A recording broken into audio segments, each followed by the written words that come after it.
So this talk this afternoon is really a gentle introduction to the LiDAR technology and how it can be applied to 3D perception system.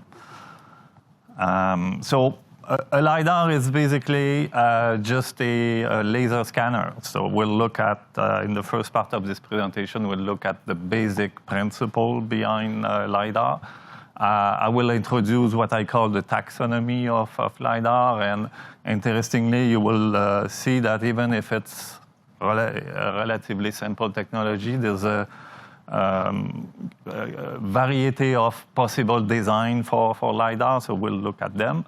And in the second part of the talk, I will present to you some network for detection that use LiDAR information in order to extract object in a scene.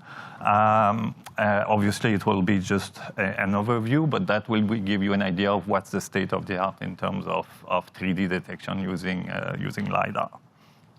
Well, LiDAR first. LiDAR stands for light detection and ranging.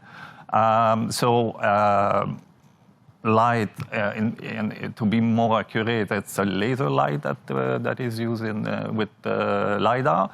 And the name is derived from the radar technology. So radar was for radio waves, so LiDAR is for light for detection.